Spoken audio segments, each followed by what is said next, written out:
Blackstone Middle Regional School District School Committee meeting for Thursday, February 15th. Please stand for the pledge. I pledge allegiance to the flag of the United States of America, one nation, under God, indivisible, with liberty and justice for all.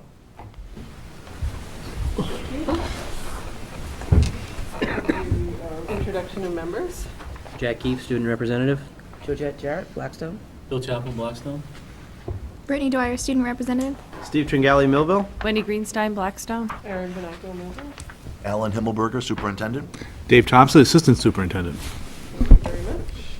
On to the report of student reps. So it's been a quiet past few weeks with February break coming in a few days. We have, last night was the National Honor Society, and they held their annual empty bowl dinner. And members made their bowls with the help of our art teacher, Mrs. Robertson. Jazz band and brass choir performed there, and all that attended got a bowl of soup, and they raffled off the bowls that the students made. So it was a successful event to bring awareness to hunger in America. And then we had, for sports, we had girls basketball that made districts. More info on the games will come after break, once their regular season ends and everything. As far as our current standings go on the Dual Valley Conference website, our boys varsity basketball is 3-13-0. Girls varsity is 10-5-0. Boys JV is 6-9-0. Girls JV is 4-5-0. And track has states tomorrow, and there are several students who made states. And finally, I am running unopposed for a position on the Blackstone Millville Regional School Committee. Coming up election in April. So Good, Jack. I'll spend a lot more time with you guys than just 15 minutes every 2 weeks now. So I hope. Thank you. All right, we won't have a lot next 2 weeks from now, or if it's a week, I don't know if it's rescheduled like that, but you know, February vacation's gonna really cut into what we can tell you about, so we'll have some sports updates. Great. Thank you. Thank you. Okay, our first public forum. I think everyone that's here has a spot on our agenda. But, moving on to consent agenda A, looking for a motion for warrants, field trips, minutes of meeting for January 26th. And it looks like there is just the one field trip as well. And To move consent agenda A. Second. Thank you. do we need to add use of facilities in there, or so we What's on there? warrants, field trips, it doesn't It have just use of wasn't on the facilities? original agenda, but yes, you could. It's on consent agenda A, Right. so we also have a use of facility. Okay, so motion made by Steve and second by Wendy. Any discussion? Okay, all those in favor say aye. Aye. Any opposed? Thank you. And moving on to school committee, subcommittee updates. So then we'll be moving to report of superintendent. Thank you very much, Mrs. Vanaco.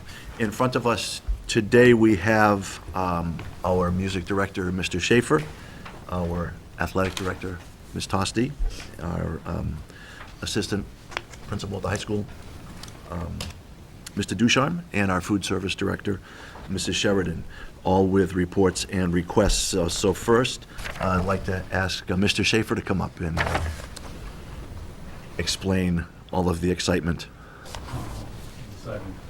Excitement yet. So every 2 years, the music program tries to give students the opportunity to go on a trip, and we try to alternate so that we do a small trip and then a big trip. So next year, being that last school year was a trip to New York City, next year will be our big trip. And I actually got an invitation in the mail to participate in the Nashville Christmas Parade, which is not actually during the Christmas break or Thanksgiving break, it's kind of the weekend after Thanksgiving. And in an effort to constantly give students in Blackstone Millville different opportunities, I thought this would be a very different opportunity for the kids around here. It's a nationally televised parade. Of course, they can't guarantee you'll be in the nationally televised portion, but it is televised, and it's through downtown Nashville. And I included the itinerary, which was drawn up. It's not set in stone, but it's some really interesting opportunities for the students that I thought would be a lot of fun, even though personally I'm not a country music fan. It's all for the kids. So it would involve, however, because it is the weekend after Thanksgiving break, it would involve 3 days out of school. My hope is that when plane airline prices come out, that we can fly down, because it is a 17-hour bus ride. And I don't fold up on buses the way that kids do. So I'm hoping that we can fly, but either way, it looks like it'd be a Thursday, a Friday, and a Monday out of school. The parade is Saturday morning. So, and obviously that, I think you have the itinerary, potential itinerary in front of you. And this is the itinerary if we drove.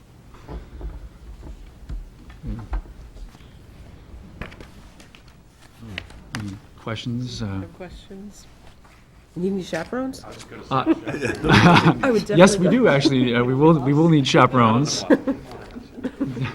So the disclosure under the page with the Sunday itinerary Yeah. says your driver may work for up to 15 hours. Would that affect the 17-hour drive? Yeah, what they would, On the way down it says 17, on the way home it says 14. it would be 14 if we go to Dollywood, because Dollywood is 3 hours closer to home. They would use 2 bus drivers that would just drive tandem. So in the bus company would have to work out whether or not we meet someone, a bus driver along the way, or whether or not they just have 2 bus drivers on the bus and one is given the opportunity to rest. But it would be 2 drivers per bus because of the distance.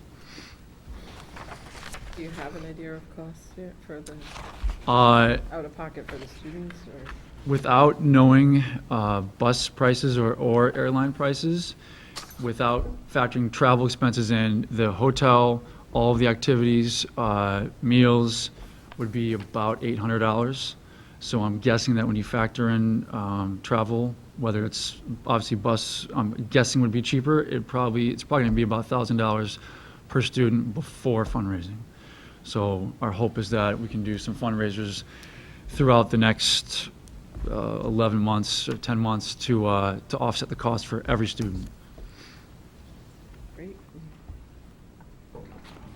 Any other questions for Mr. Schaefer? So you're looking for approval today or just informational at this point? Approval for those 3 days out of school. Okay.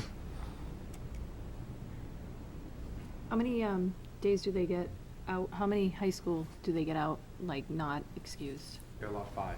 They're allowed 5, so, This is a school trip, so usually we do oh, okay. That's what I was things looking like for. that. All right. I'll make a motion to approve the field trip for the band. Motion made by Wendy, is there a second? I'll second. Second by Georgette. Any other discussion or questions for Mr. Schaefer? I guess I have another one. You said you're waiting for airfare. Yes. In the past, when they've traveled this far, it's usually flights, Yes. correct? Yes. Okay. We have always flown anything past Virginia. Yeah. So And it's not charter? It's something, it's commercial? it's commercial. It is? Last time we flew to Disney, Mr. Bebo, Mr. Arnold, and myself all took a plane and a group of students, and we all left at different times, and we all made it down there. You had That was to say Florida, right? Disney. Florida. You said it, not me. Sorry. Disney.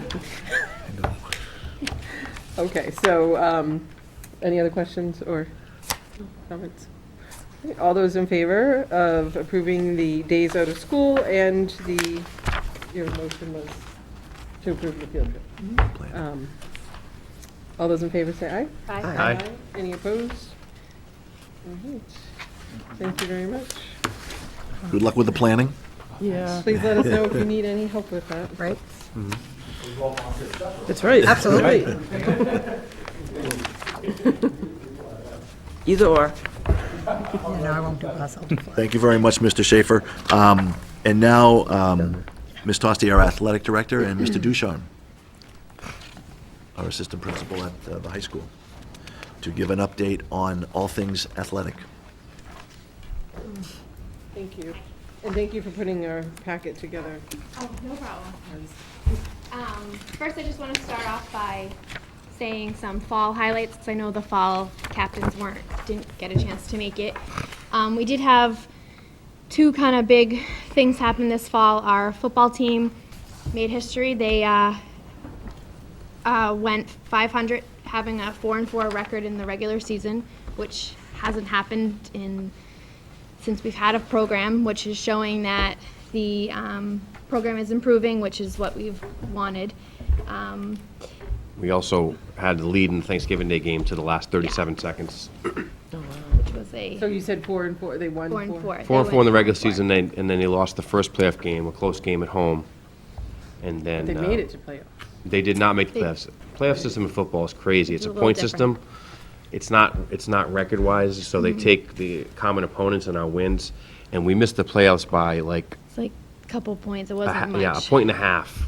We had the same record as two other teams, but they had a higher Higher. point ratio because of the teams they played. So But I mean, we had non-playoff games. come a long way from the 2-2 or the 0-2. So it was a great accomplishment from the program.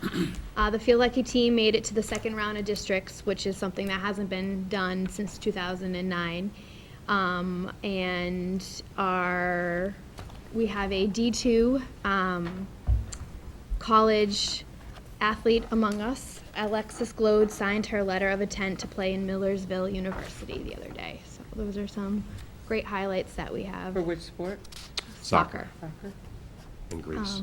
And Grace Darling finished first in the DVC girls cross country. As a freshman. As a freshman. So we have some good things that happened in the fall. As for winter, both our boys and girls track team finished third in the DVC meet. They have states today, or I'm sorry, states tomorrow.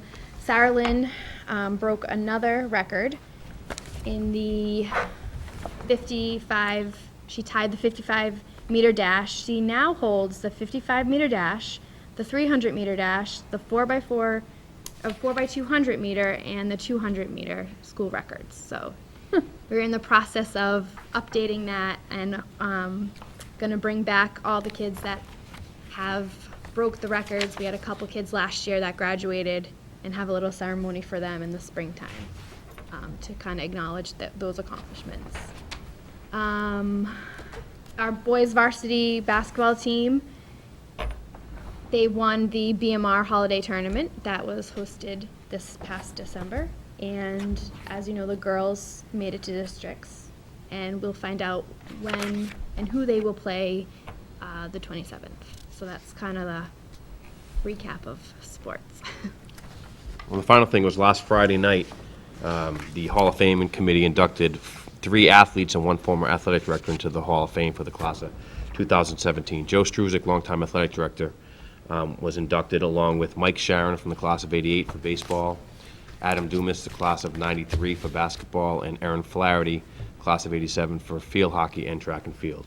And she actually got to meet Sarah Lynn Spear, and they talked about the records that Sarah has broken that Erin once held. So it was a nice night, nice experience. And we do that at halftime of the boys' game every odd year.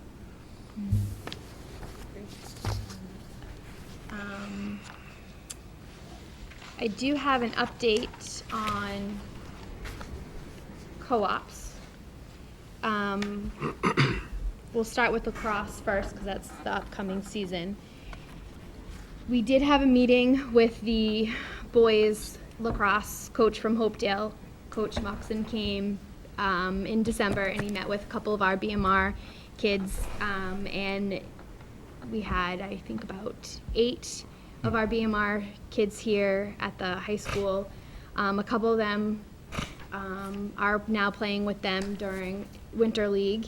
The co-op is approved by both the Dual Valley and right now it's just waiting on, in the Mid-Mass League, which is the lacrosse league that Hopedale is part of. Right now, it is just waiting on approval from the MIA, which is just a form, and Hopedale has assured me that from the talks that he's had with the MIA office, that this co-op will go through. And me and him worked together at our last AD meeting at the beginning of February, and we sat together and we filled out the form. So we're just waiting on the last little bit of approval for that.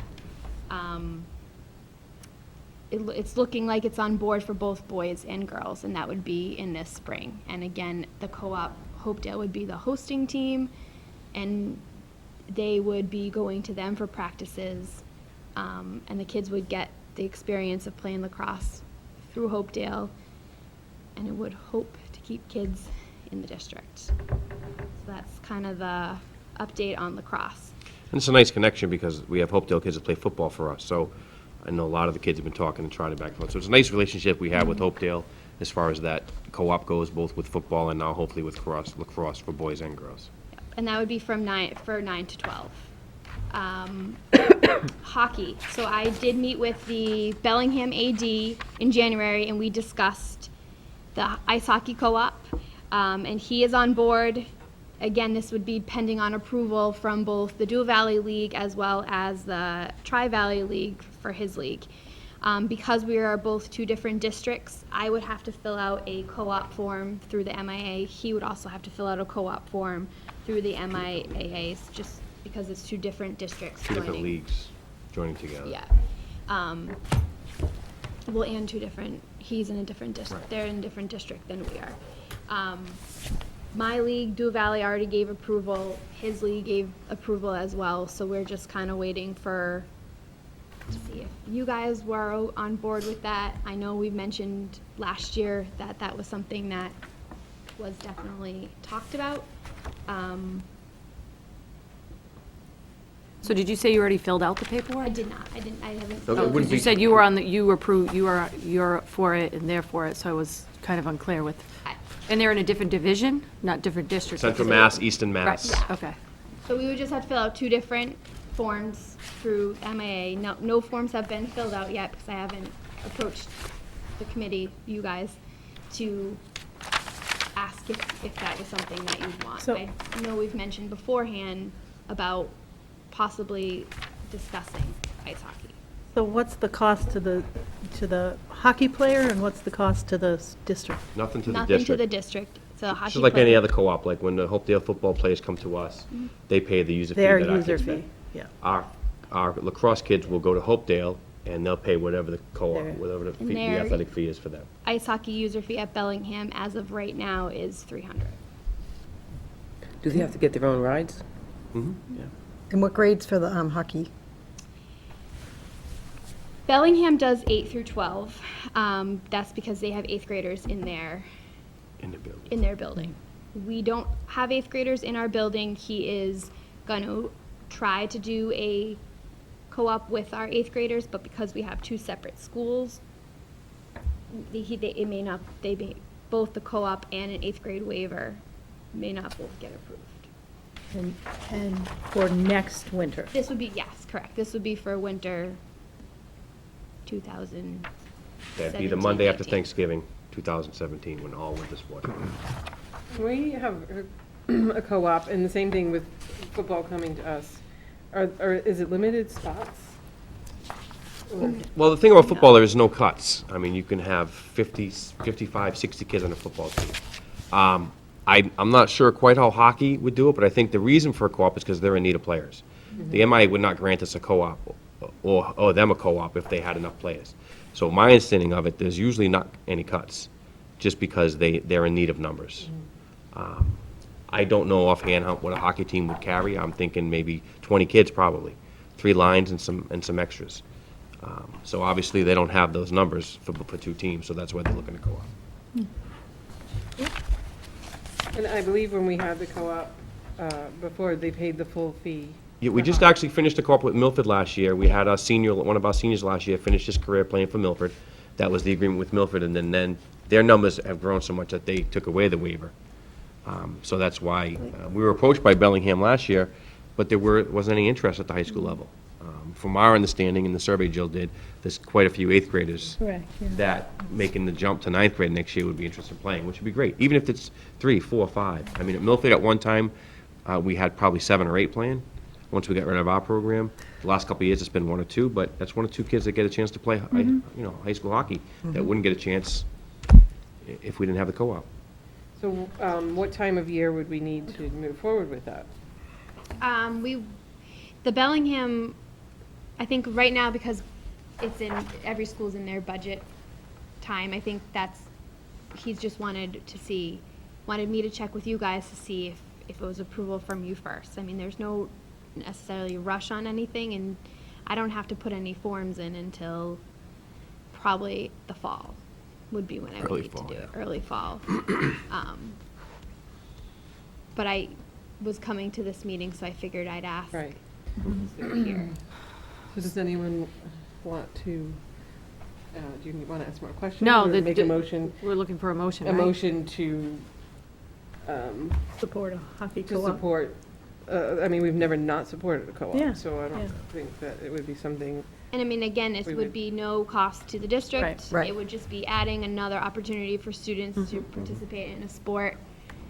Yeah. And again, hopefully keep kids in our district and not have them go Well, elsewhere. and in a sport that they're not likely to play they're not likely to be taken away from anything else. In other words, somebody who plays hockey is not likely to join the basketball team. Winter, we Yeah. have, Yeah. we don't have that many sports in Yeah. winter anyway. So, I think it's great. I do too.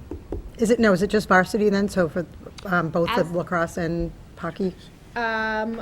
For Hopedale, Hopedale for lacrosse, we would be both varsity and JV. Just high For- school students, so 9 through 12. Right, Yeah. right. For hockey, as of right now, I believe Bellingham, I want to say they have a lot of their younger kids on their JV team. So we would be helping fill their JV. program, varsity or JV. I'll make a motion to approve the co-op for Bellingham for the grades 9 to 12. Second. do we want to say Well, do we 9 wanna to say 12, or do we want to 8 say to 12? JV and varsity? Or- In case there can be the waiver for the. Well, I think the MIA is what we're concerned about, if they approve the co-op, but then That they'll would be have their to risk. approve an extra waiver on top of that, which I'm not too confident that they would do for 8th graders. Well, then let's just, let's just approve the co-op with Bellingham. Yeah, I don't think we have Right. to Fill out the Right. waivers and hope for the Program. best. Right. So we're not limiting it in case. We're not limiting, it- in case the 7th grader, I mean, if you want to build that program, you might as well put in the waiver and And we hope for the wouldn't want best. Bellingham to turn around and say, well, if you're not sending us 8th graders, or willing to try to send us 8th graders. And if the MIA accepts it, you folks, why not? They have 8th Right. graders on the JV team. Right. why can't Right. we? You know, some more kids, Yep. opportunities. All right, so motion made by Wendy. Is there a second? Second. Second by Jane. Any other questions or discussion on the co-op? Nope. Okay, all those in favor say aye. Aye. Any opposed? Unanimous, thank you. Exciting. Just keep us updated on the process. The second thing I just wanted to bring up is our football helmets. They do expire. They will be expiring in 2020. And the company that we use to purchase the helmets, they offer a program that will, instead of buying 50 helmets all at once, we can buy 5 or 6 of our, they'll trade in our 5 or 6 of our helmets now, and they'll trade them in for a cheaper price. So For the new helmets, For a the cheaper new price, so that instead of buying 50 at once, we can maybe buy 5 or 10 each of the next 3 years, which will So, help the front price. yeah, just for the next couple budgets, there will be added expenses, and that's why, it's due to the fact that the helmets are expiring, and But if the helmets are expiring and we only trade in 5, do the other 45 expire? Well, they don't expire until 2020. 2020, so my hope is to get. So if we To can, start we can now. start building it 5 or 10 a Just year. get a rotation going. Yeah, Right. versus Yeah. doing all 40 or 50. So they don't expire next year then? No, Okay. 2020, they Okay. expire, okay, that's. You Okay. did you already include a I number included it in in your this budget? coming budget for the next school year. So I did 10, and then I'll do another chunk, and another chunk.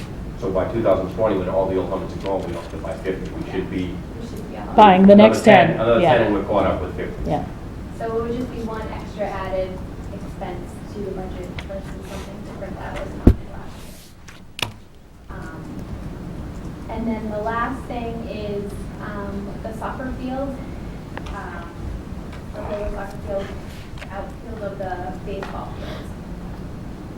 Because it has been kind of shut down for the past couple of years, or the last Last season. soccer season, and now again this soccer season due to the condition, it is going to increase my transportation budget due to the fact of having to move games between field hockey, soccer, and having more away games versus home games, and trying to fit a lot of games up on the top field. There will be a lot more away games than we've had in the past. So Basically, we met a couple weeks ago, and the well is all wired up and ready to go. That phase is done. So the next phase is to scrape the field, relume it, have all the piping put in, and then hydro-seed. The only time we can do that is in late August, early September, maybe late September, the fall, for it to hold, which means that next season that We field will don't be use off it limits either. again, unfortunately. Were we using the fields at the complex this year? The ones that are town property? The problem with that is they're too small for a varsity level. Our hope is that we'll be able to use them maybe for some JV games, since most of our JV, not most of it, but half of our JV teams are made up of middle school kids anyway, but it's not a regulation size field for varsity. It would not allow us to play games. Can they come up here and use this field? I think the issue we're having is this field is in just as bad shape. But I think what was happening is they did use this field. And then the JV was, or something came to us this fall about shifting a field. So something happened this year where they were using this field, correct? We did use it for we practice. use it for practice, and then We may have played a JV game or two here. we played most of the JV games, but most of the year. And I think they did practice on that lower field. Right. But if we're gonna be doing work on it, we're gonna have to shut it down. That field's gonna be shut down in mid-June, once all baseball and softball's done. It's gonna be totally shut down, so that we can start prepping and getting people in there, prepping for the fall. So what's the plan with giving equal opportunity to the field hockey, soccer, and football all at once? Like, what's the game plan? Because I would hate to see soccer take over Well, we where talked field about hockey it. was. Like, I'd like to know what that plan is, because we do have fields that can be worked on for practice. So that, I would like to know that game plan.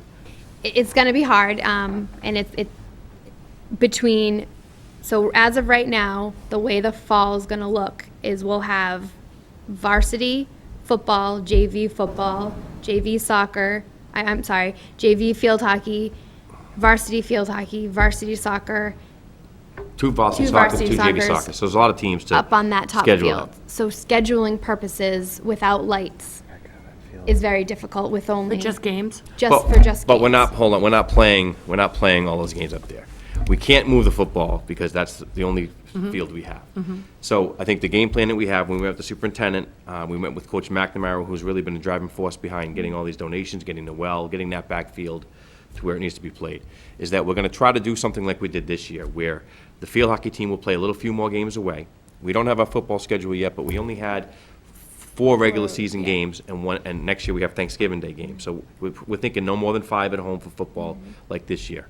I think our plan is to have just the varsity, boys and girls, play on that field a couple games each, especially the senior game and their night game. Other than that, we have talked about trying to get either Bellingham, Uxbridge, some of the turf fields that are available at night for our soccer teams, which I think would be a great thing. I know it's off-site, but it's probably one of the best facilities they'll get to play on this senior year. But unfortunately, that's the situation we're in. I agree with you. We can't move everything up to that field because that field will be ruined by October. Yeah.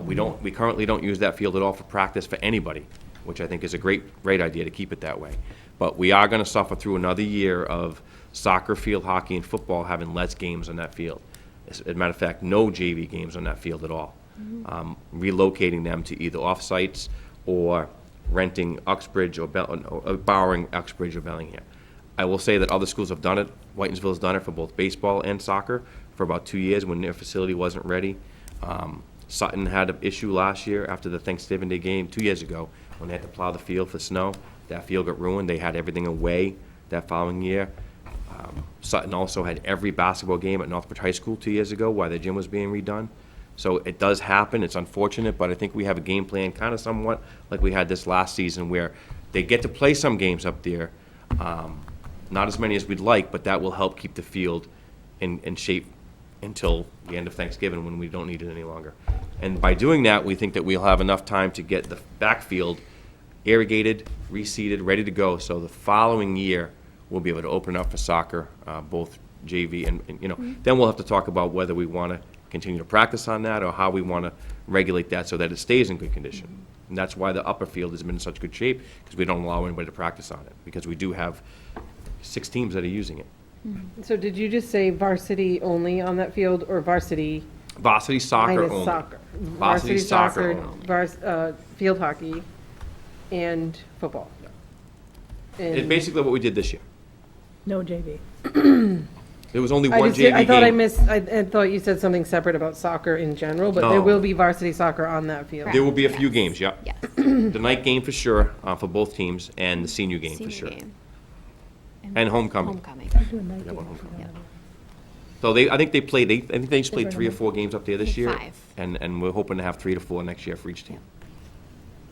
I mean, Is AFM used at all for the JV and varsity We games? don't use varsity, it's too small of a field to play varsity there. But- I think we but talked this JV about does- asking if we, since it's irrigated and it's in pretty good Right. shape, asking if we could have some JV games there. I think we could get away with that. So there hasn't been in the past. There hasn't been in the No. past, no. I think, I think they were working on that field last year with the irrigation themselves. they were. at the very least, we need to ask if we can have. Absolutely. If we can use it. I mean, And there's rumor about. it would save on transportation, because. Rumor about the other fields on Elm Street being ready, possibly. Right, in but the town. AF1, I mean, our cross-country kids run around town, so those teams could get there without transportation. Right, Yeah. right. And the So, sidewalks, basically, except for I'm the not, little bridge. definitely don't want anyone in jeopardy, but we already have kids running that Right. for other reasons. So that one, to me, makes the most sense, even compared to Elm Street, because, No, they're right. not- But if we had to transport them over for, if that facility was available, and we could get a couple games there. Yeah. I think that would, it's still in town, it'd still be a nice thing if Right. we could do it. But we have talked to Bellingham, and, I think they've offered up their field. We had a football game there a couple of years ago when our field was unplayable. They've been very good relationship, and same thing with Uxbridge. Have you talked to the NEFC owners that own the Mendon one right near Poppin We've Court? heard about that, yeah, we talked about that. I haven't seen that or been Yeah, there yet. it's a beautiful, they just put that in. It's a beautiful turf facility with lights Our and. goal is to keep the cost I down. know. It's just I that, know. we're adding transportation for home games. So Right. Is there a minimum number of games that have to be scheduled for the season and Usually it's versus home games? 18 18 each. for, For for just varsity. for varsity. For a full season is 18. And Soccer and, For and. soccer field and hockey. field hockey. Thank you. Yep. That- and home. JV usually plays a few less games. And you try to do roughly an even number of home and away if you can. which I we just want to haven't make been sure able there's equity about using that field up there and not, send all the, I'll just say field hockey somewhere else, and then the majority of the soccer plays up there. I mean, I think for the town itself, I mean, if somebody wants to go, we need to give the opportunity for each sport to do that, so that would be my only concern with moving them. 'cause I think it last year's obviously needs schedule to worked out happen. pretty well. It really went pretty smoothly with the students did. and the parents. I mean, I You think they know. understand. I think the key, and we talked about this, is that they see progress on that backfield. And we have we have a plan to let the people know, to put up a board. We're in phase 2, here's phase 3. So they see that there's progress going and we're moving forward with it. I think they're more likely to, to understand we're in a tough situation. But tell me why it can't be done in the spring? The irrigation and the seeding. Well, all the experts say that it's the worst time to grow because it might not come through, and we're gonna get more crabgrass and weeds and stuff. And we'll have Which to is just what do it all we've over. had. Yeah, And you're still using baseball. It's the And outfield that- for the and baseball that- field. That lets us allow softball and baseball to play there without having to relocate them again, and then soccer again. So instead of relocating 2 seasons, we're only relocating 1. Unless Powerball gets hit and somebody wants to throw turf back there between now and then, fine. The last thing is I did put together packets for you guys with uniforms. And I also attached the updated uniform cycle. So if you look at this year's uniforms that are being purchased for this school year are baseball, possibly athletic warm-ups, and then volleyball tops. The volleyball tops, because we ordered the baseball uniforms, the company that we go through, they give us kind of incentives. So I will be able to use some of that incentives to get the volleyball tops almost free of cost. I don't see cross-country on here. Am I missing it? When It's they're not being on the purchased, or? schedule. Is it part of track? No. Yeah, they're close, but a little different. For this year. Going forward, there's no. And Well, even backwards, so. Do you see it? And that, I guess that's the only one that really stood out to me, because when I saw cross-country run this, I was like, there was black uniforms, there was purple uniforms, Yes, there was different so- color shorts. We need to look like we're put together. So I the mean, cross-country uniforms that I handed to, we have I don't even know, there's so many different uniforms that cross-country has. True. There are purple, and I think the ones in the packet are the purple and the gold ones. Right. But then there are newer versions of the track uniforms that are just all purple. And those are the ones that The coach decided to. the Actually, boys should have They had been black. wearing. We had black, yeah. it looked like. Some were those black, track- some were purple. So it had Girls- purple with black shorts. Middle school or the varsity? They were together. Yeah. they ran together. They ran together. They So were, for- so they were kind of a mismatch. But is there a picture of? Yeah, right. There- No, that's track. Oh, that wasn't the uniform. Yes, so for track, in my opinion, I felt that there didn't need to be a separate cross-country uniform and a separate track uniform. It kind of made sense to have the kids that run track wear the same uniform. So when I handed the uniforms to issue to the coaches, I issued the purple ones for the boys and the black ones for the girls. That's how it was issued for track. How it got Track or kinda- you issued the track track uniforms uniform for to cross-country, cross-country. correct, Okay. yes. So, I mean, instead of ordering separate uniforms for cross-country and for track, they're the same uniforms, just with a different emblem on the front. So Well, they're black too. No, it's girls, boys. girls are, Girls so and boys. girls are Gir- black, gir- boys are Girls are black, purple. the boys are, yeah. That's And gold. So rather than buying brand-new uniforms for cross-country, just having straight track uniforms, in my mind, made. So that's actually why they're not on here, because it's track. Yes. Is that it's And we just have, track how and many? field. We have like 50. We have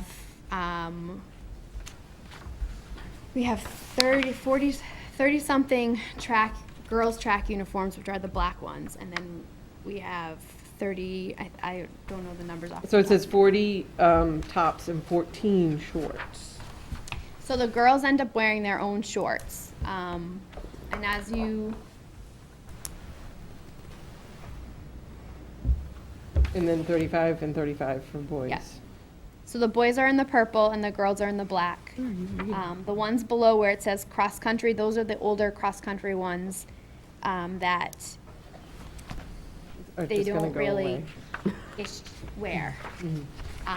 The No, I totally agree with the track and the cross-country I being the agree. I mean, same. I think Yeah, they they're- should they're I just wear think we the need to make same sure we have ones. enough. And I agree 14 with shorts you. it would be like a red And I flag. think the reason is if you go down where the middle school ones were, there was a missing box of middle school uniforms that weren't found until the end of the season. So we now have 55 total middle school uniforms. But just So- tops, so the kids they wear their own shorts? Yes. In middle school? Yeah. So those can be issued for both cross-country and middle school track. So we won't have an issue going forward for cross-country or for track and field as long as we don't have more than 55 It kids. looks like we have a short issue, though. Didn't the middle school cross-country boys have black last year? Because I think they wore, what I was understanding, because I asked some of the kids, middle school wore the girls' high school uniforms, and the high school wore the purple ones, which were the boys' high school uniforms. Right. So that's why there was a mixed match of all different colors. Yeah, because some of the boys, I think, would look like new uniforms that were black Correct. for cross-country at the middle school. And those would have been the girls' track uniforms. How come they're black? I growing up here, we were purple and yellow. The problem is when we I'm went starting to with look at Adidas- Bellingham right now, and Bellingham's black. Well, we went We with were never Adidas a black. few years ago. To be honest, why would we have black? Because they're the cheapest. Yep. We went with Adidas a few years ago, and most of our, and I agree, I had the Chargers are discussion. yellow and purple. I had I'm the discussion sorry. with Jill.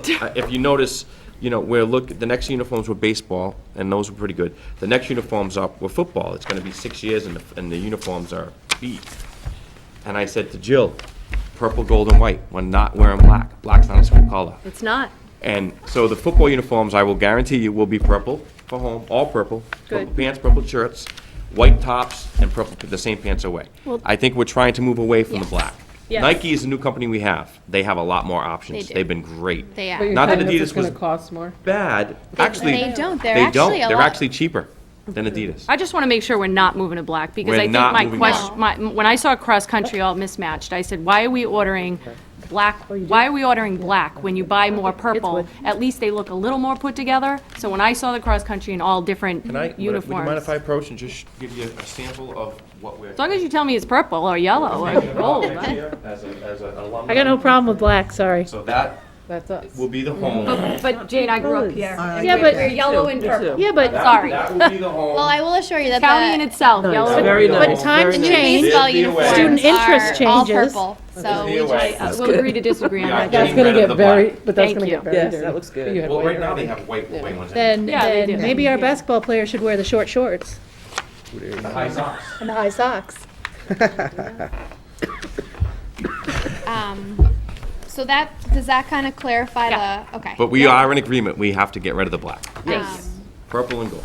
And Well, I mean, Well, that's, how old is that uniform? I mean, it doesn't have to be this purple and gold. no, I agree, and Honestly, I did, They actually like purple. those better, though. I'm just speaking from, my son liked the older ones better. they did, and You can see those in I had the dark. He wore the old Like one, the- didn't he? believe it or not, Yeah, one of they- the they- they wore cross-country both. runners came to me and he specifically asked me to Keep it? issue this uniform for him Oh. for one of his races. And I said, if We you could really retire want to run in that, go for it. But, I mean, I just thinking on a budget standpoint, it may make sense maybe going to a lighter track uniform that will be more useful for track across the board, that will help with cross-country. I don't know if the difference between the lighter of the uniform makes a difference between cross-country and track, but, they're built the same way, so rather than doing Does that make a difference? But to be honest,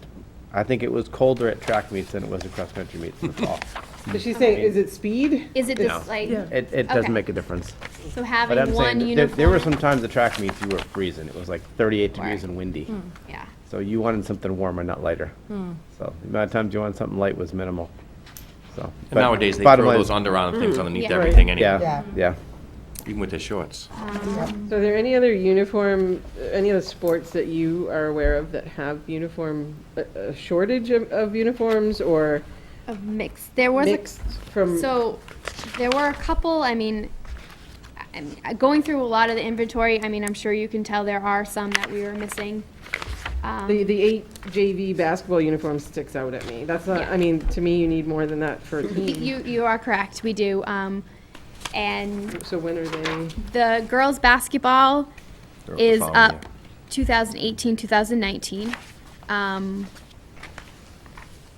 And that, my hope is to try to kind So of do. varsity middle school, what about, is it? I'm trying, my hope do a is to try to kind of do a combo of a whole program and do JV, varsity, and middle school, because the numbers have been so low at the high school that we could possibly Order 30 and fit order the whole 30 program. and fit the whole program. And then have them all 3 teams be in the same uniform. So if we have Someone that plays up. someone who can plays up match. can, go up and down. Or if we have a taller middle school kid, we'll have a larger uniform for that particular child to fit them. So that Especially with a was, sport like basketball, where you can play 2 quarters on JV and then go up to 2 quarters of basketball, you want to have them the same uniform. Or even for middle school. Yeah. I personally think 30 maybe, That's just a number we throw. yeah. yeah. The interest is definitely in middle school. Mm-hmm. I know about the varsity and JV shortage, but So they would be up, having a generic one for all 3 would probably. just to have them match, I think would be, I think that would be the goal, to be honest with you, in my opinion, for any For any- basketball. Because it's gonna be cheaper to buy in bulk of the same uniform. Right. So you could do the boys' program the same and the girls' program the same. You could do that for soccer, you could do it, we should probably think about doing that now. Would that make we're more making- sense. And with then if they every- move up with from every- JV to varsity, or varsity, you're not seeing a difference. yep. So, And then if you need the different sizes, you have, so based on that, say basketball as an Yep. example, and do any schools issue a uniform that the kids keep? no. It is Unless it's. not that you're aware of. Not that I'm aware. I mean, I asked, at our last AD meeting, I asked our conference, the Dual Valley Conference, and Hopedale, Douglas hasn't ordered uniforms in years. Sutton and Nipmuc are kind of on the same page as we are, where they're every 4 to 5 years, and it's strictly varsity, and then They bump they everything bump down. their way down. Whitensville is the only school that they buy whatever team needs their new uniforms. I mean, it's a Catholic school, so Private it's a school. So the private parents school, are so paying for a uniform? it's a little different. I the think it's kids probably keep- part of the tuition. I was just Part of gonna their say they're paying them. tuition. Misco Hill, which is the middle school up, they pay a user fee, and their athletic budget is self-funded, so they have to fundraise for everything. So on top of parents paying a user fee, the kids also have to fundraise for their uniforms, and they don't get to keep them. So, you just mentioned the user fee. For me, a question would be, because being a parent and being on the side now, it is what I hear people talking about, is their user fee. So is there any thought, or, and I don't even know, and if you don't know, you can let us know, how much, let's say, a warm-up cost? So, so for the ones that are in here, The black The one. I'm bla- just the- looking Girls' at, tennis, at the ones, because if a kid misplaced their uniform, we usually charge them for it. we always charge them. Yes, we do. And looking back, I want to say it's 40 to 50 for the top or bottom. So, I mean, just a thought, just from hearing parents, and you have to, you're there too, and I know there are other parents here that are at the sports, and the majority of this committee upped the user fees a few years ago. I just wonder if there's something we can do, and again, this would probably be more of a committee decision versus, but I guess we'd be counting on you for price. So a kid comes in and they start playing sports, and they pay their first $200 user fee. If they were issued a warm-up out of that fee the first year, that's theirs to keep. This is just a thought process. Do you see any benefit to that? Where eventually our teams they're all wearing the same thing? I will say that I think Or- part of the problem with that is you get I'll just say a freshman boy. Yep. You get a freshman boy with that Say that. uniform, that warm-up, in a year and a half, it ain't fitting them. Right, but then they'd have the option to buy. I will one. say that, and I'm going to speak for Mr. Rowe and the boys program, over the years, every year they do, for the most part, they have a team outfit that they can buy. I mean, we bought it last year, right? The nice jackets, they had the choice between the sweatshirts and the jackets. That's, obviously an added expense to the parents. Sometimes boosters help pick that up.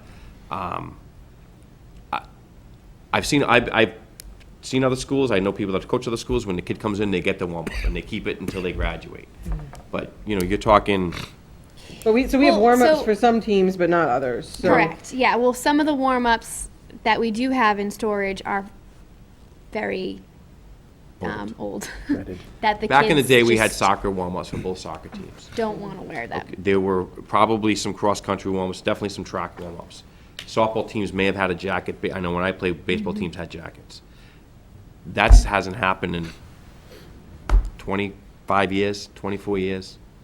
I think maybe just like advertising what the user fees are actually being used for. Because I think a lot of the conversation is, what is our user fee being used for? And obviously, the travel that you're going to be doing this year Yeah. Travel, is the going to be it. officials. Officials. And I think what they don't understand is like, let's just take a basketball uniform. So you got 2 shirts and then 1 pair of shorts in most cases.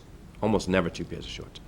That's $100, easy, if not more. Right, but if their Just for- uniform hasn't been changed Just for for that one. particular sport. Right. They're sitting there saying, okay, well, these are old uniforms. It's just, I think it's all advertisement. Or if they were You know, on cross-country and didn't get, or your track and we don't issue the shorts, that's when the conversations happen.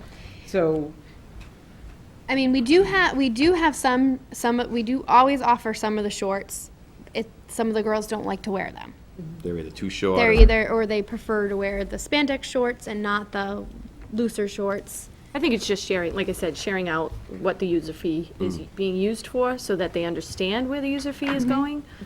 Because I don't think that they understand that. Not that I would understand that unless someone told me what it was going for.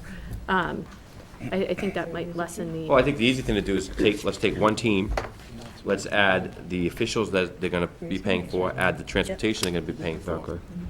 And then you can tell, Then you give 'em that number. Divide it per kid, and you Right. can exactly see exactly. Right. And probably, I would bet that most of that user fee doesn't even cover the cost of the Right. uniform, or not even part of the uniform. It's all travel and, referees for basketball, they're Right. 75, $80. And they go pop. up, they go up by 2 every year. so do you know where we stand with our user fees versus other? We are lower We are than, lower We are than some still of the lower. other schools. I have a friend that coaches in Douglas, and Douglas is in tough shape. Yes. Their user fee is, I think they're They, full pay. they pay everything up they there. pay everything, and Yeah. there's no cap. Now, I will tell you, collecting the user fees at the high school, obviously our free and reduced students don't have to pay, and that's probably 40% of our athletes. So I know you say we're collecting user fees, but we're not collecting as much as Douglas would, who says that everyone has to pay if you play. The actual user fees are different than what's, people want The to actual divide, user fees are divide the different. players versus. Well, since we've increased them, that number has more than doubled. But user fees go to, we could look at the athletic budget, and there are dues that go up every year, official fees. There's Transportation, so many everything fees else, that you don't yeah. even get to a uniform or a warm-up. Most teams raise money and buy their own warm-ups, and then keep them. Football Boosters just Yep. purchased 50 brand-new practice jerseys for the kids. They actually got them, we gave them to them before Thanksgiving, because their other ones were being sewn with shoelaces to keep them together. So the Boosters bought 50 of those for, they're going to obviously use them next year. So, that's a big Boosters group right now. But you're right, I think That's what you need. Everything goes up every year. So- MIAA. we are lower by $50 to $100 compared to some schools. Bill, do you happen to know your user fees? Of course I do. You do? We have a $500 cap on a family for a year, and it's that's enough. 200, Would you- 200 per sport. 200 a season, Would you, 500 cap. would you be able to get us just surrounding towns? Yep. Just so we have something to compare it to in case it's Sure. something we want to look at? There's only Okay. one that has really low user fees. Our neighbors in Upton, BVT, I think they pay $50. 50 for everything. Surprised they have any. How many sports do they Figured have? it was. Yeah, Only I think high we school did this a and few up. years ago, Yeah, we when have- Mr. we Johnson have was that athletic director, and I want to say back then we were With much lower. $75. You were the lower. You I probably think started lower. that's when we changed it. Yeah, but even now, knowing kids that go to other schools and coaches, it's still cheaper by 100, 150. But I can put a You know, survey for- together. for our kids to and go to send that out. Bellingham and play hockey for $300 is a steal. That is a steal. It is. Is a I mean, steal. I pay more than It's that. minimum That's not 1,000 even ice time. to really play. Anybody, Joanne, you have a kid that used to play hockey travel, right? $1,000, $1,500 a Easily. season. Easily. If we can get a kid to go to Bellingham for $300, that's awesome. That's, yeah. Now, as long as we have here, I was waiting until the uniform thing was done. How about numbers by sport of I have it. participation? Yep. So I broke it down compared from what I had from this fall, this winter. So for football, we had 35. Field hockey, we had 31. Boys soccer, 36. Girls soccer, 38. Volleyball, we had 19. Cross country, we had, I want to say, it was kind of tough to tell because I couldn't tell who was in middle school. We had 9 and 17. 9 high schoolers, yeah. It's right on the first page of your paper. Oh, I don't know if they have this. I don't have We that. didn't get that. No, but I can get you a copy of this. Fall cheerleading, we had 9. For girls basketball, we had 14. Boys basketball, we had 22. Middle school boys, we had 15. Middle school girls, we had 17. And winter cheerleading, we had 14. And this is the end of the season. You know, we had bigger numbers in most of these sports, but either it was injuries or kids Yeah. just deciding they didn't want to play anymore. I think girls basketball, we dropped down to Yeah, we had some pretty bad injuries. 8. And then this is spring based off of last spring. We had 23 for softball, baseball was 24, track and field was 31. Was that including middle school? No, Nope. Okay. Track and field for boys was 21, tennis for boys was 8, tennis for girls was 11, and middle school track and field was around 55. don't forget, we added 6th graders to that for the first time. To what? 6th graders were allowed to do Track and track and field. field And for they're the going first to be time. this year as well. Correct, yeah. What was that number again? For Around middle school? 55 for middle school. That's what we That's started exciting with. for them though, because they don't Good. have, they didn't It's have. their first a- experience with it. Yeah. Well, we did open it up in the fall for cross-country, and we opened it up, obviously, for winter for basketball, So now they have 3 seasons of which has sports. never happened. Right. Yeah. And it's been great, I think, from the participation anyway. I do have They another question. pay the same user fee? Yes.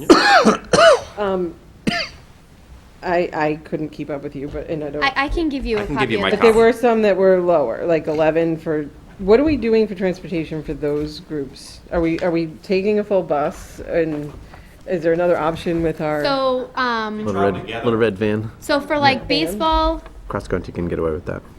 and, Softball. Like so for tennis, for tennis, They travel together? Or, it depends. So like so sometimes I'll do a schedule where if my tennis and Baseball's going to baseball's Hopedale. going to Hopedale, they'll go all together. go together.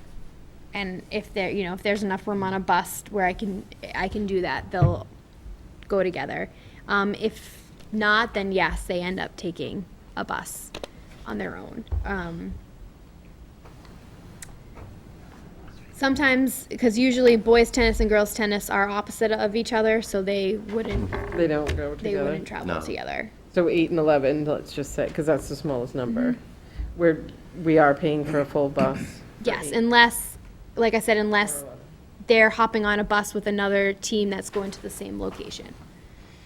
Which we try to do. I know, Our problem is our vans don't hold 11, I know. and the bus, it doesn't matter if it's a smaller bus or big It's bus, still it's the still same the same price. price.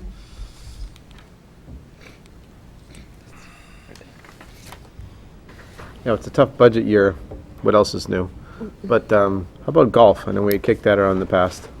Any thoughts about that again? Well, I think we had it set up a We few did. years ago That was at, before I got here. at Blissful Meadows. Yep, remember that. It was a great deal, too. $1,500 for the kids to be able to practice 3 days a week with the range and the course, and have some home meets there. And I think the coaching stipend for the first year was like 18 something, and then we thought I think the plan was to buy just golf shirts that they would wear shorts or pants as they choose. So it wasn't a ton of money, but then you're adding in transportation, Yep. things like that. There is As a a- little bit of interest, I think, in golf at the high school level. I don't know how much the problem is in Mass. It's a spring Fall. sport, Yep. Fall. fall sport? Yep. Fall sport, so we're talking soccer, Yeah. cross-country, football. Yep. Yeah, just a thought. Oh, maybe it could be a club.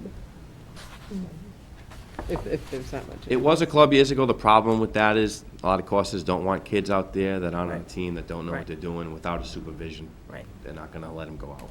Yeah. When they can charge an adult $50, they're not gonna charge a kid 18. So when someone wins the Powerball and puts our turf field in, we should have a putting. Putting. I won last night. I wouldn't be here, but you'd have everything you need for the next 5 years. I'd be in some sunny beach somewhere right now.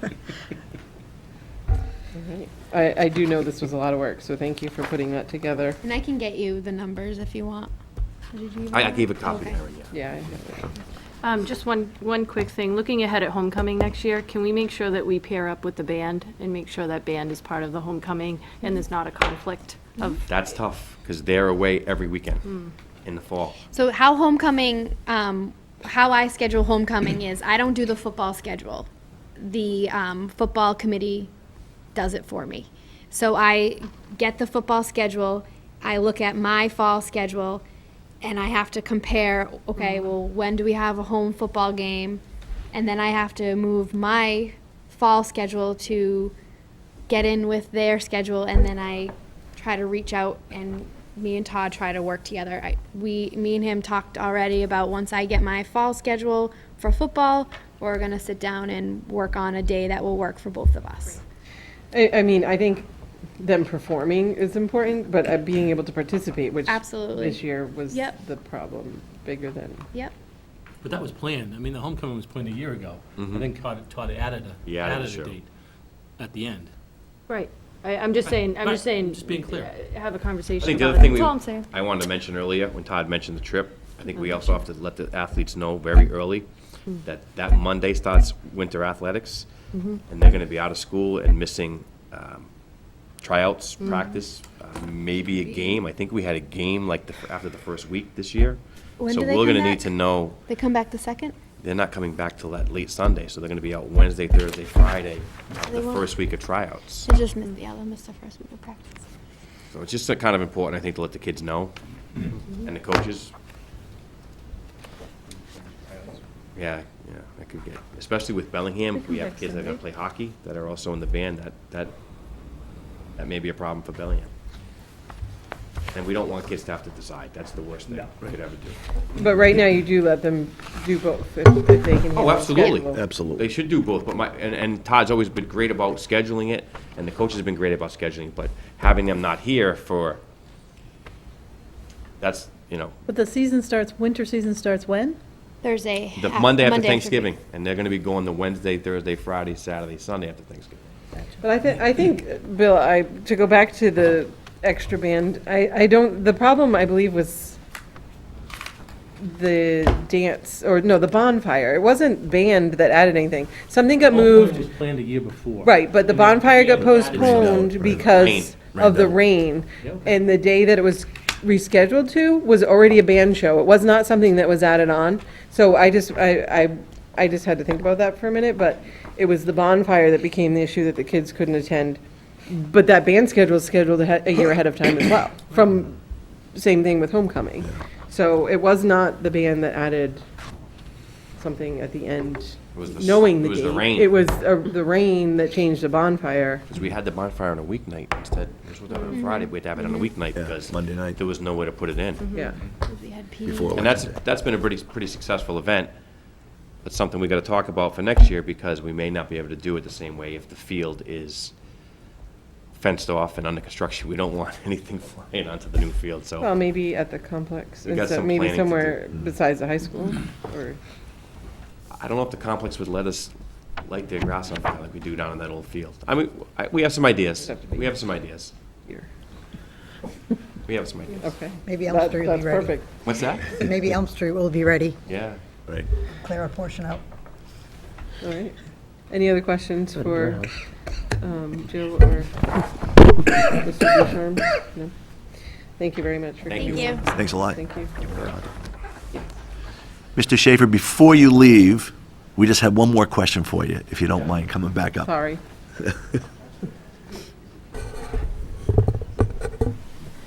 And before Mr. Schaefer speaks and before Mr. Ducharme and Ms. Tosti leave, I want everyone to be reassured that our music program and our athletic program and all of our extracurriculars at the high school work very hard to do what's right for all of our kids. And the students come first. There is terrific communication back and forth. And, you know, as Mr. Chaplin said, sometimes it's a long lead time to plan something, and then it gets moved at the last minute. But we always strive to make sure that we offer as much as we can to every student. And I just want to make sure that folks at home know that we have outstanding communication back and forth. And I believe Mrs. And we do Vinocco know had a that question. that isn't easy either. It takes time and energy, so thank you for that. You had a quick question for Mr. Schaefer? I had a question for you. Yes. That, the banners that are awarded when the band wins Yes. at our, I had asked Mr. Himmelberger about them, and I think he believed they were in the band room. So, or, They are actually, Mr. Bacon hung them up in the foyer where the trophies are. oh, okay. So if you look up when you're walking out of the auditorium, you'll see there's six or eight stacked on top of each other from previous years, and that's where the national championship banner is. Okay. That was going to be I was going to ask if there was anywhere you felt that those could be on display. They're going to walk into our gym, and there's things from the 1960s on there, the wall. They belong, you know, they need a spot, and they need, yeah. So that's great to hear. Yeah. I was going to ask about the auditorium in general, just because you've got a lot of brick in there. So, We have a spot. yeah, Yeah. it's good to know they're hanging. So Yeah, great. absolutely. Thank you. They deserve to be on display. I don't know if you need more trophy cases, but those, We don't recycle those out too much, so a lot of those trophies are from, actually, I can tell you that from Like the the kid. Rose Bowl Parade, 1988, and those are still in those trophy cases. We tend to just, yeah, they belong on display. As well they should be. Yeah. The people that were in that parade want to walk in and see that it's still there and tell their kids about it. So just like sports, they stay up forever. So good. Thank you. Sorry to delay you. Thank you very much. thank you. Next, we have Mrs. Sheridan here, our food service director, to give us an update on how the year is going. Welcome.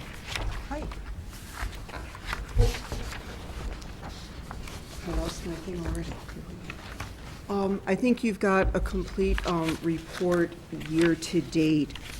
So maybe I'll do the narrative first, and then we can see if you want to ask any questions about the numbers.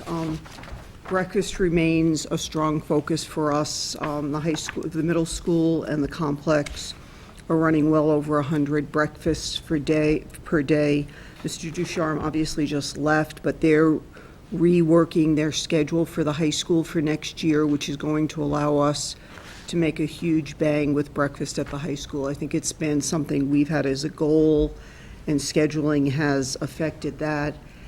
And Millville's a little bit on the back of the train with this one, but we have a plan.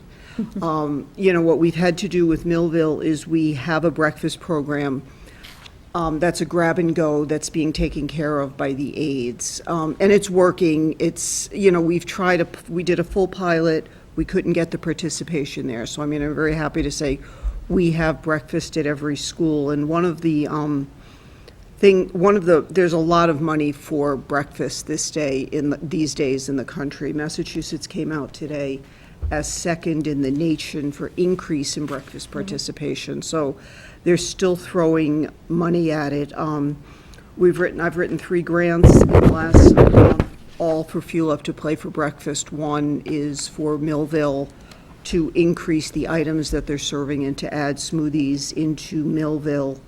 The other grant that I wrote, which is sort of fun, is we've asked for a pedal-powered frozen yogurt maker. They're looking for they're granting under creativity, so we So sat if you there, ride we a sat bike, the you get head your cooks yogurt? together, and there's a bicycle that Negative makes. calories. Yeah, you know, so I can just picture us using that all over the place for working for our smoothies. So breakfast is working overall. If you look, we're right now 12,000 more meals this year than we were last year. So I think it's a very strong testament to the staff we have that they understand that our goal is to feed kids healthy food, and they'll go through hoops to take care of that. We're running after-school cooking clubs at Millville and Hartnett right now. At Millville, Mrs. Rodriguez and Mr. Langto decided to rework the serving line to help, because it's an operation of two, so they've reconfigured. And what made it easy enough to do at Millville is all the equipment is portable. I would love it if all the high school equipment was portable, and we would have made a huge plan on moving stuff at the high school, but unfortunately it's, I don't know how many years old and bolted to the ground in 30 feet of stainless steel. So I have a dream, but we haven't gotten there yet. So, hopefully you're going to help with a renovation at some point. Staffing is great, same as before. We have a new head cook at the high school. If you were at Empty Bowl last night, she was there. She's seeming to fit in very well, and we look forward to good things there. The head cook, Mrs. Wolfgang, moved to the middle school. Mrs. Beach moved to Millville. So we're all good. Financially and equipment-wise, we've purchased a new warmer for Millville, some portable refrigeration for the high school, again, with the thought of how we can upgrade as best we can. The nice part over last summer was we put in a full new walk-in at JFK. It just needed it, and we were able to do that. In addition to our cleaning, we spent over the summer $18,000 in equipment improvements. And I think the always part to remember about school lunch is we're self-funding. So there is not, whether it's raises for the staff or equipment or repairs, that all we fund ourselves, so we don't go into the school budget to the general fund at all. So revenue this year to last, we're running up $35,000 over last year, and because of a lot of concerted purchasing, we're down 2% on our food costs. So I think we're still doing the right stuff. It shows with our staff. We have a program that we're all proud of. So we can talk about that. If you have any questions on that. I have a question on just some of the things that you have highlighted. I see a lot of Millville, but I'm just wondering, what about the complex? Like is there anything moving forward with the complex? I mean, more kid-friendly serving line at Millville, cooking clubs at Millville. I'm just wondering, because I'm the Blackstone rep. No, that's okay. That's a fair question, and what we've done, and I didn't mean to disregard the complex. No, I'm just wondering what new things. Let me tell you what we've done at the complex. The first thing we've done at the complex is we've opened an entirely new breakfast line. What we came to the recognition in very much in the first week of school was that we had so much participation at breakfast, we couldn't service it. So we were able, now we serve breakfast on both the AFM and the JFK side. So that's improved there. We're doing a lot with participation at breakfast there, so we haven't looked at spending a lot more money there. Again, very different serving lines, very different facilities. If I had to go after, if I were going to change something physically, right after the high school, I would do the complex. I mean, I think it has challenges in that they're two straight serving lines. And I will be cooking again And this you are going to be spring in cooking March, again, yes. back to breakfast. Back to breakfast. At JFK. You are going to be cooking. Yep. We run a National School Breakfast Week is the first week in March. Each of the elementary schools are having an art contest. The prize is Mr. Himmelberger. And a lot of excitement with the What a kids when he prize could. that is. It's such a deal. I'm pretty good at breakfast. That's what I've heard. I'm pretty good at breakfast. So, Mrs. Greenstein, I think we look, when I was writing this, we were looking at Millville. I think there's enough energy that goes on at the complex two different manager styles, so we look and spend a lot of time there, but it don't have as much flexibility. You know, if we have the art teacher doing the windows at Millville, she's doing the windows at the complex. So the excitement here with the cooking club, we're not there yet. That's something that's building generated. Nobody there has asked us to do it. We are ready and able, and if you'd like, we can talk to the principals there. I don't even know what their after-school clubs are. We're available. I think just thinking out loud and seeing the changes that are happening in Millville, I think it's great. And trying to keep that equity between the two schools, even if it's lunch or breakfast. I mean, I'm the Blackstone rep, and so I think it's important to get this in Blackstone as well and change things up. I mean, I was concerned, last year when I had 2 kindergartners and they were doing nothing but buying ice cream, I was like, what's going on, and changing, I'm just wondering what's moving forward in terms of at the complex for nutrition. Nutrition, we run a standard. Both of our elementary schools run the same menus. They run the same cycles, the same add-ons. At this point, Millville is not serving ice cream. That's probably the difference. For no specifically great reason, other than it was a building decision not to do it. That I think is probably the only difference I see between the two schools in terms of the programs they run. How do they run breakfast? I think there's a huge difference because you just told us that Blackstone has a very successful breakfast and Millville does not. Are the kids getting breakfast before class, or is it? At Millville, the kids get breakfast. No, you're saying in Blackstone.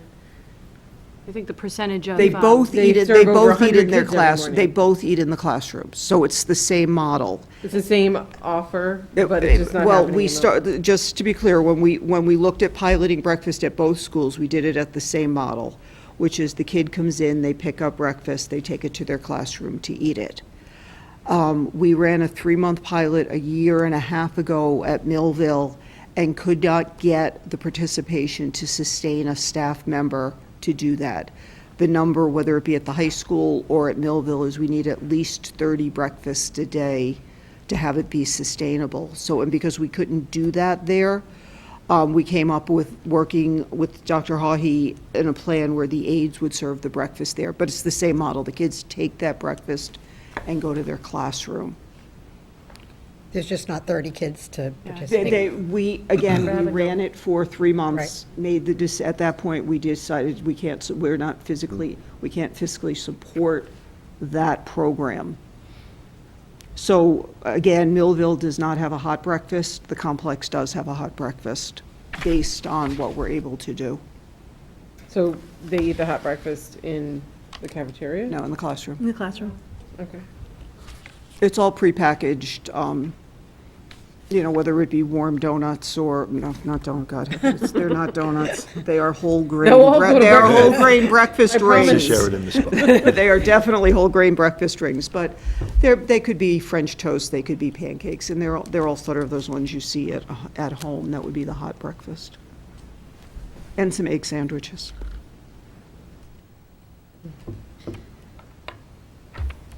And who gets together to, I love the pedal for your yogurt machine idea or whatever it was, but is there a wellness committee? Is there a group? Is it the different head cooks at each place with you, or like who gets creative in this? We do it with the head cooks.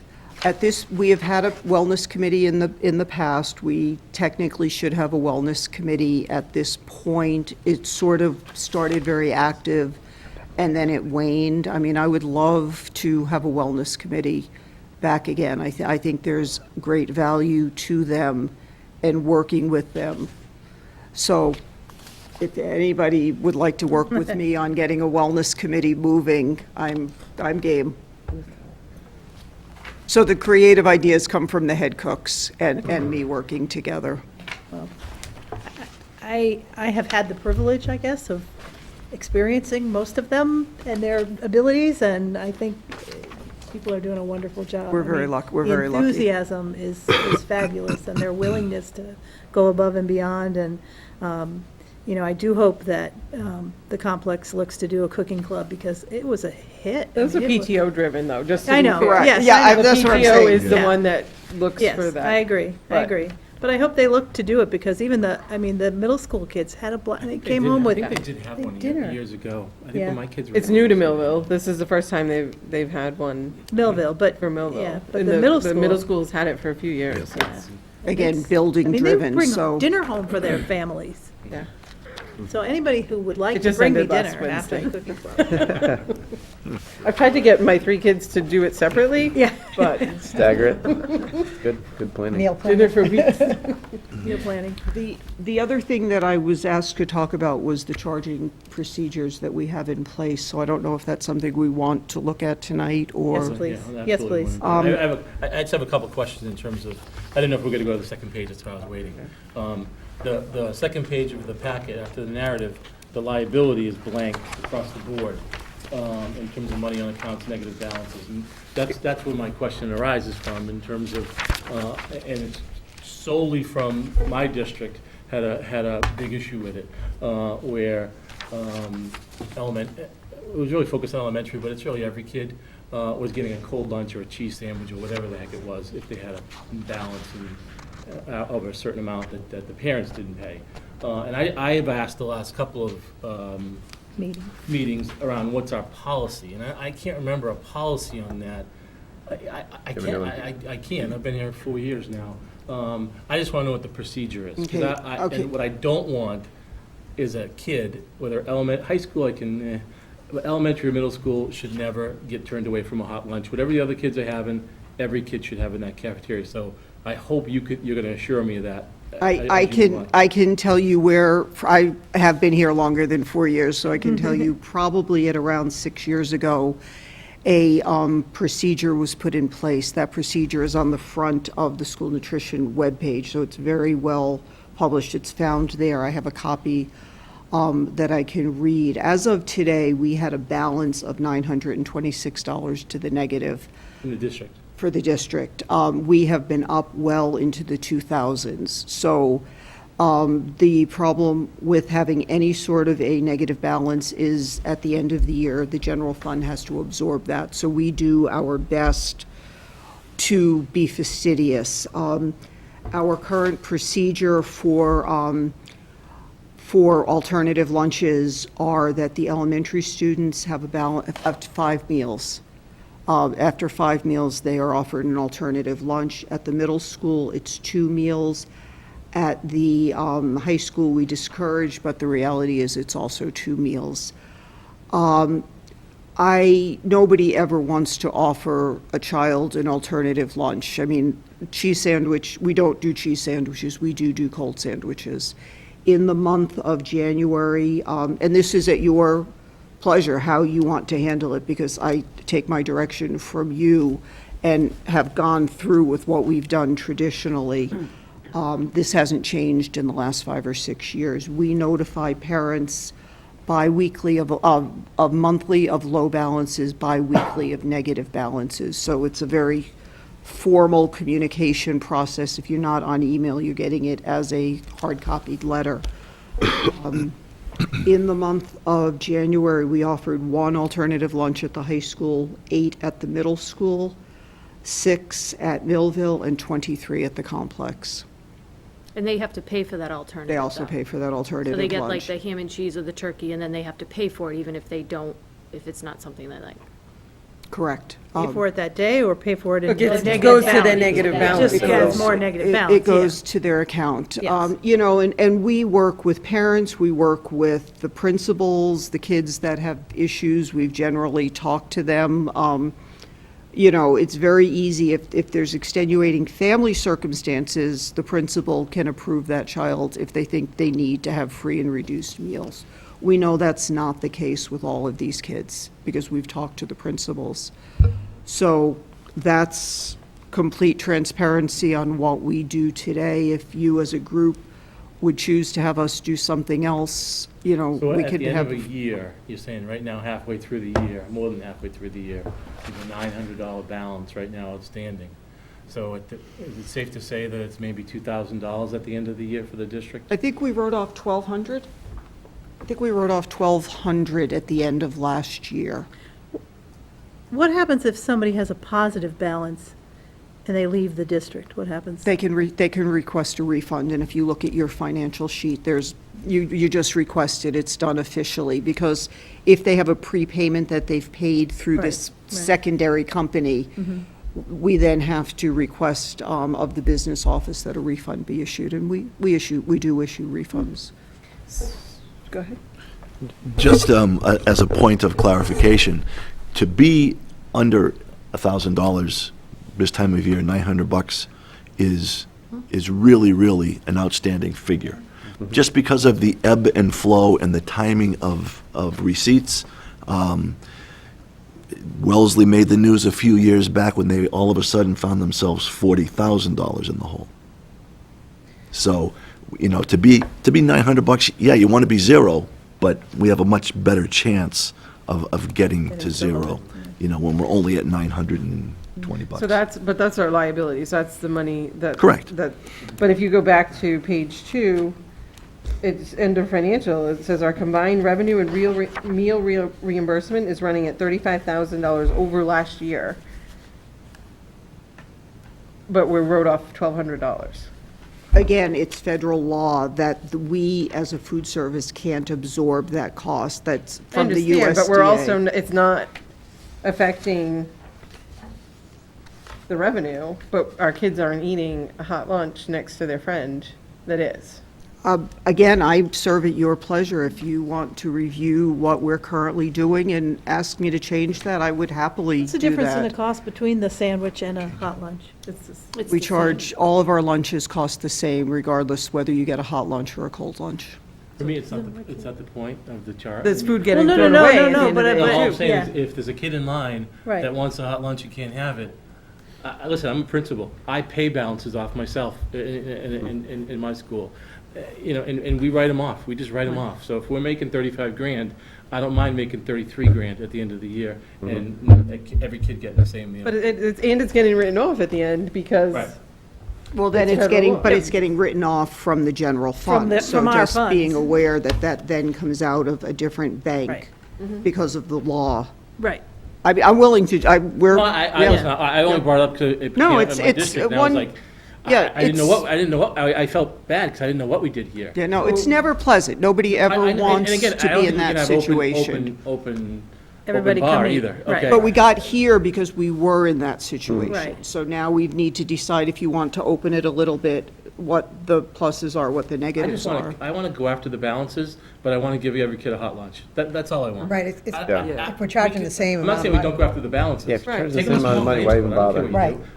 But I want every kid to have a hot lunch, and I don't want a kid to be sitting there saying, I want the potato puffs, but I can't have it because my mom and dad didn't pay for it. It didn't pay their Right. balance. You know, And if we're that- paying that's all. $2.25 That's for, all. right, if Well, you're you're paying still paying $2.25 for it and anyway. charging $2.25, you should get the lunch that's the same price. And.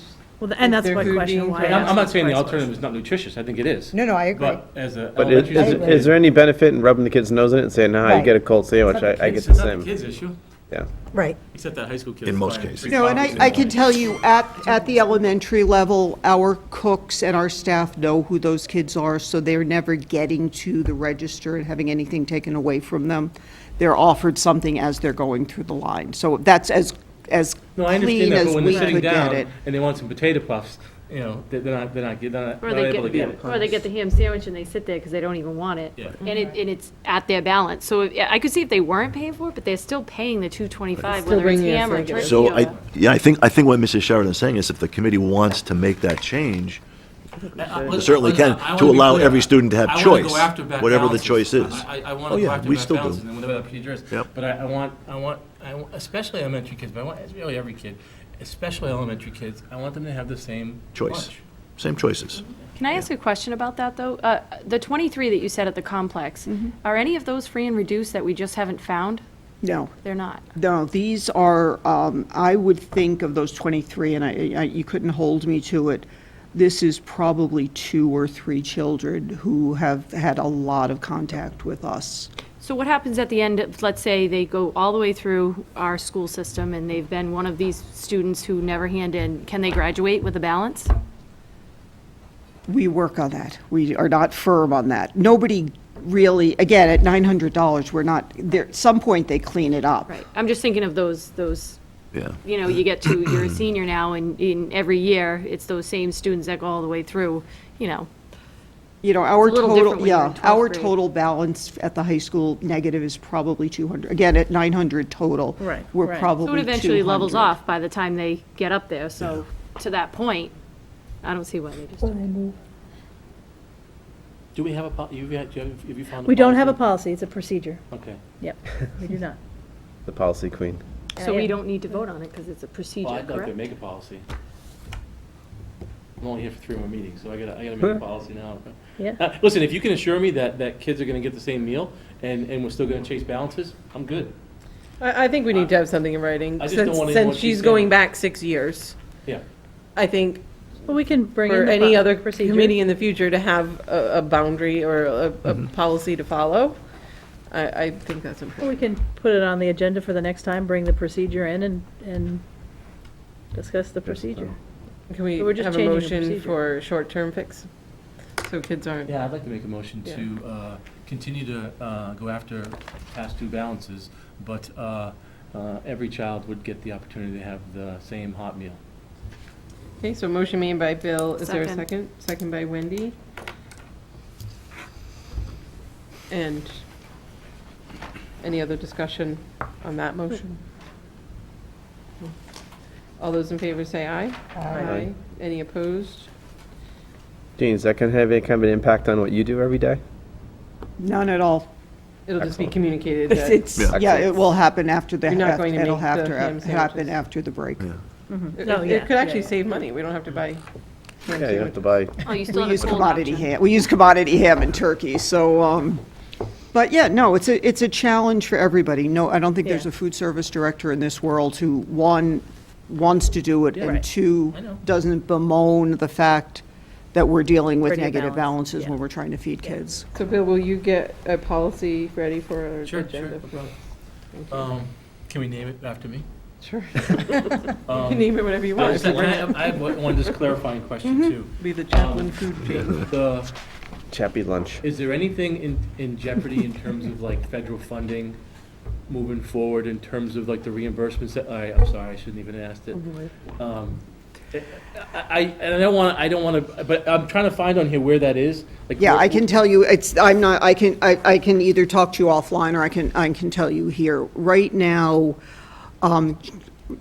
free and reduced funding is reauthorized every 5 years. It should have been reauthorized last year, and it got tied up in Congress, so it never went forward. What we know this administration is looking to do is block grant fund nutrition under the USDA, which is going to have a major negative effect. I think they've got much bigger fish to fry right now. We're hearing the new Undersecretary for Agriculture is friendly towards us.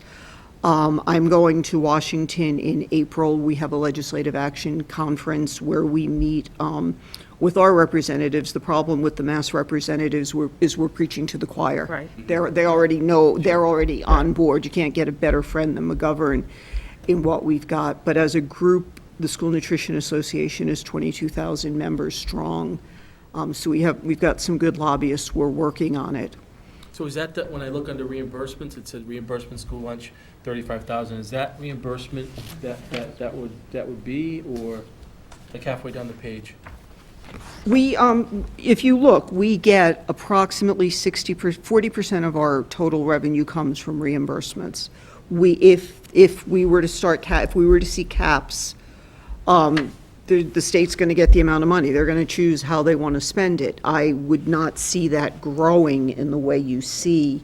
You know, if you look, we're $20,000 this year over last year, having to do with finding as many free and reduced students as we can, which helps with the virtual gateway, and they've made it a lot easier for us. But yes, those fundings would be in jeopardy, but I don't see it happening this year or next. So I'm not losing sleep yet. There's many other things to watch on TV about that. But Gene, one other thing, I'd asked this a couple weeks ago, and I think when you first came on, you had visions of kind of blowing up the high school cafeteria. And I'm ready. And any plans there? Where are we with all Depends that? on, I think we need to look at as part of your whole renovation plan. There's nothing we can do cheaply. You know, we are, as I said, I've got a It's 30-foot. it's all buried in concrete. Yeah, Yeah, I've got a that. 30-foot long stainless steel line. So anything we buy for upgrading, we buy with light of looking at it. We probably have right now in our revolving fund in the high 50s for figures. That's not enough to even begin to touch that kind of renovation. And, we always try to be good stewards of your money in terms of being frugal with what we replace as we need to replace and repair as we need to repair. But you got to have some cushion. So I'd love to figure out a way to do it. Yeah, that's what I figured. That will be included as part of our Capital. core renovation submittal to MSBA, to include with all the work that high school needs. Cafeteria. We're going to include the renovations of the food service areas as well. Okay. Thank you. Great Okay, job. well, thank you. Thank you so Thanks. much for all you do. Thank you. Thank you. Thank you very much. Moving along, we are fortunate enough to be hosting Department of Elementary and Secondary Education's District Review Team's visit. They will be here Monday, March 13th for 3 days, and we'll be these visits are mandated by Mass General Laws, MGL Chapter 15, Section 55A, I believe, which grants the authority for these visits to look at up to 6 different standards of district and school effectiveness. And we are being looked at in terms of our curriculum, instruction, assessments, and student supports. So the visiting team is a 5-member team, a chair, and then they work in teams of 2, and they will be visiting all of us. The school committee has a time slot of Tuesday, March 14th at 4 p.m. and 5 p.m. at the high school, where many of these visits will take place. They're also meeting with principals, they're meeting with teachers, they're meeting with the union, they're meeting with parents, they're meeting with myself. They really are looking at all aspects of these standards in order to assess how well we are doing or where we have room to grow. And so I only put it out there for your calendars. So To be why able- 4 and 5? What's, So they can't meet in a quorum, so they would ideally meet with 4 and 4, or 3 and 3, or 2 and 2. oh, gotcha. So you'd have 2 slots to pick from. Okay. Tuesday afternoon, March 14th. You're still here. 4 o'clock and 5 o'clock. Come on, Chappie, you're on And it. did that's- they advertise to the parent, did they reach out to parents, or does So we do what that? what the visiting team does is gives us the guidelines, and they tell us who they want to meet with. So there is a section that they do want to meet with the union president. They do want to meet with parents, and it's up to the building principals to ask the parents. There are teachers that will be observed to see what the instruction looks like. So they also talk to Dave and his staff around curriculum and assessments. So it's a pretty transparent process. And so what this report does then is they will go back and put the draft report together that comes back to the superintendent for validation or corrections, and then it becomes a public document on the Department of Ed's website. So that is the upcoming review that will have an impact on us for 3 days as they look at us throughout the district. The FY18 draft budget, I included an updated revised timeline because the snow took us a little off course last week. So we had a budget workshop yesterday. We will now work, Mrs. Cobb, Dr. Thompson, myself, with the leadership team, looking at ways to reduce further with the different budget scenarios to go back to the committee next week And then we have scheduled a budget workshop March 2nd. And we have moved the public hearing back because of the snow. So the public hearing will be on March 9th, and then the adoption will be on March 23rd. And this stays still within all of the different days as prescribed in the regional agreement. The Millville Town Meeting is May 8th. Blackstone's Town Meeting is May 30th. And we will be then meeting with both towns' finance committees and boards of selectmen after the budget is adopted on March 23rd. It goes without saying that this year is the toughest year for many, many reasons, not just for our district, for lots of districts.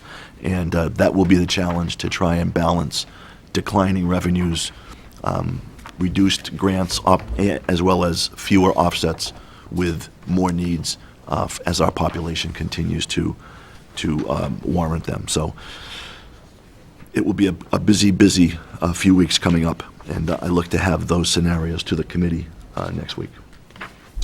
And that is my report. Let's go through these dates. for the- Sure. So, Because your breakfast got moved. to- yes. So the next budget workshop will be on March the 2nd. The public hearing will be held March 9th. The adoption will be March 23rd. I would like to reschedule the Saturday budget breakfast workshop. I got very positive feedback. Both our senator and our representative, Senator Fatman and Representative Kuros, had RSVP'd that they would attend. So we're looking at either the 18th or the 25th of March, and we'll fine-tune which one works better in terms of the overall time. And then after the adoption hearing, the adoption of the budget on March 23rd, we are scheduled to meet with both towns' finance committees throughout April, leading up to town meeting, May 8th and May 30th. So they were going to attend February 11th. Yes. Did you send out personal invitations, like handwritten to our Well, towns and our? I sent administrators? emails, and they were all well-received. So, yeah. All right, good. So we'll do it again, on whichever one we can get to work. And that's my report. Thank All you. right, thank you very much. Moving on to report of the Assistant Superintendent. Yes, just real quick, just to update you, we are, as I mentioned before, looking at adding a writing curriculum. We have the literacy, the reading curriculum. We need to work on our writing curriculum, so we have put together a committee to look at several different options and make some selections for a pilot later on this spring. Our first date with one of the vendors is March 1st, and we're trying to set up a second and a third right now. But just to kind of give you a quick update on that bit of curriculum movement. So that's all I have right now. Do you know what vendors you're looking to pilot? We are looking at continuing with Teachers for Teachers, and we're looking at Keys to Literacy, Empowering Writers. Right now, I don't know if we will look at a fourth one. but Do we those have are- keys right now? We have, no. No. What was the, we don't know. Teachers for Six Teachers. traits of writing or something like that? No. Empowering writers? No, we don't. 6 traits might be another option to look We at. have teachers for the But- reading. Yes. That a long time ago. Yeah, that Six Traits has been They- around for a while. Right, Yeah. I think that's the last, It's probably Yeah. 2000s. Where would you 1990s. that's be all we looking have. to pilot? Well, we would pilot with the committee members, maybe a couple others. So in each school, basically. Each. Yeah. Probably pick two programs and try them out and get some feedback. Elementary? Elementary, K through 5. Okay. So, hopefully. Is that anything else? That's it. Thank you, Dave. Welcome. Moving on to school committee did I skip something? Public forum, darn. Easy to skip. School committee forum? Joanne? Nothing tonight, sorry. Georgette? Nope. Just apologize for being late. I was popping popcorn at the Millville movie night, so. What's the movie? They showed Trolls. Oh. Had a very nice crowd, audience, great community thing that they do, I think. So, Phil? It was a great night at the Empty Bowl. Soup. last night at the high school. As usual, it was a good showing, it was great soup, Italian wedding. The best of luck to the indoor track at the Reggie Wood Lewis Center tomorrow night. Is your son, No, did he do indoor track? he does, yeah. Yeah. He didn't, this is the States, I think only 4 or 5. Yeah. Yeah, it's pretty tough to make states. Yeah, he did at the beginning of the week, but then other teams had better times in qualifying, so. I heard his time somewhere. Where did I hear his time? It was in there. It was on there. He made it, then he got bumped, so now everybody knows that. No, I'm kidding. And a safe February vacation. It's gonna be mild, Promise? promise. Good. All right, so our upcoming meetings, we need to add to this list, the budget workshop that we all scheduled last night. That is for March 2nd, 5:30, or did we say? You said 5:30. 5:30 at the high school. Yeah. March 9th is our budget hearing. March 23rd is our budget adoption. Both will be held here at the middle school. And we are March 2nd, not in need of an executive session. So I'm looking for a motion to adjourn our meeting. So moved. Motion made by Jane. Is there a second? Second by Wendy. Any discussion? All those in favor say aye. Aye. Any opposed? Aaron, so you said March 2nd was 5:30? Yes. Okay.